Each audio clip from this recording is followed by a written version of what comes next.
Hello everyone, welcome back to my another mini blog. তো সেদিন ছিল নবমী। সকাল সকাল উঠে সুন্দর করে সাজুগুজু করে আমরা সবাই মিলে বেরিয়ে পড়েছিলাম কলকাতায় কিছু ঠাকুর দেখার উদ্দেশ্যে। তো গেছিলাম আমি, মামুনি, বৌমনি আর আমাদের সাথে ছিল রোহিত আর ভোলা মামা। প্রথমে আমরা খিদিরপুরের ৭৪-এর পল্লীতে গেছিলাম, যেখানে প্যান্ডেলটা সেরকম না করলেও এই প্রতিমাটা আমার বেস্ট লেগেছিল এবছরে। এত সুন্দর দেখতে লাগছিল কি বলবো।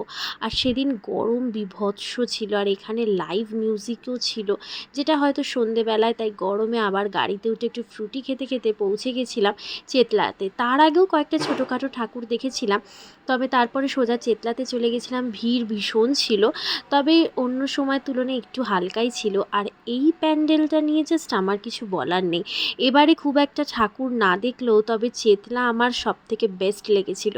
সত্যি কথা বলতে শিব ঠাকুরের প্রতি একটু আলাদা দুর্বলতা থাকার কারণে হয়তো ভালো লেগেছিল, তবে ওনাদের যে সুন্দর কারিগরি, সত্যি কথা বলতে আর্টিস্টদেরকে হ্যাটস অফ, অনেক কুর্নিশ এত সুন্দর করে সমুদ্র মন্থনের এই সুন্দর জায়গাটাকে করার জন্যে। আর প্রতিমাও ছিল ভীষণ সুন্দর। তারপর বেরিয়ে আমরা একটু আইসক্রিম খেয়ে নিয়েছিলাম। অ্যান্ড প্রায় বিকালের দিকে আমরা পার্ক স্ট্রিটে এই ইলাহি লাক্সুরিয়াস ডাইনিং সেদিন আমাদের লাঞ্চটা সেরেছিলাম। জানি বিকাল হয়ে গেছিলো, সেটা লাঞ্চ ছিল না। তবে এই রেস্টুরেন্টটার অ্যাম্বিয়েন্স ডেকোরেশনটা ভীষণ সুন্দর ছিল, আর এই ওপেন উইন্ডো সাইডটা আমার বেশ ভালো লেগেছিল। এই ফ্লোরটা ছিল একটু লাক্সুরিয়াস প্যাটার্নের, এর ওপরে ফ্লোরটা ছিল একটু গার্ডেনে। তো সবাই আমরা তাড়াতাড়ি মেনু অর্ডার করছিলাম, আর কেন জানি না সেদিনের আমার লুকটা নিয়ে আমি এত অবসেস ছিলাম যে বারবার ভিডিও আমি করছিলাম।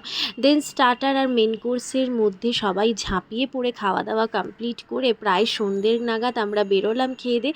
অ্যান্ড বাড়ি ফিরে একটা ভালো করে স্নান করে আমি আর বৌমনি তো অন্য দুনিয়ায় ঘুমিয়ে পড়েছিলাম। প্রায় অনেকটা রাতেই উঠে তারপরে আমি, রোহিত, দেবুদা আর সুবর্ণা চারজনে বেরিয়ে পড়েছিলাম আবার ডিনারের জন্যে।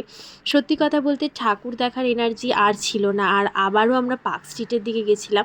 আর দেখো কত সুন্দর লাইট দিয়ে সাজানো ছিল। তবে পার্ক স্ট্রিটের সব হোটেলের এন্ট্রি তখন প্রায় ক্লোজ হয়ে যাওয়ায় আমরা চলে গেছিলাম বালিগঞ্জের কাছে স্পাইস অ্যান্ড ক্রাফটে, যেখানে বেশ 40-45 মিনিট ওয়েট করার পর ফাইনালি আমরা টেবিল পেয়েছিলাম। আর নিজেদের মনের মতো সুন্দর সুন্দর কন্টিনেন্টাল ডিশ খাচ্ছিলাম। আর এখানে রোহিতকে আমি একটু রাগাচ্ছিলাম মকটেলটা খাওয়া নিয়ে। ওর এই সাইডের যে জলজিরার মতো জিনিসটা দিয়েছিল সেটা ওর খুব একটা ভালো লাগছিল না, তবে খাওয়ার কোয়ালিটি বেশ ভালো ছিল। আর এইভাবেই আমাদের পুজোর নবমীর দিনটা কেটেছিল। আর ভিডিওটা ভালো লাগলে তোমরা কিন্তু চ্যানেলটাকে সাবস্ক্রাইব করতে ভুলো না, আর তার সাথে ভিডিওটাতে লাইক করো, শেয়ার করো, কমেন্ট করো। টাটা।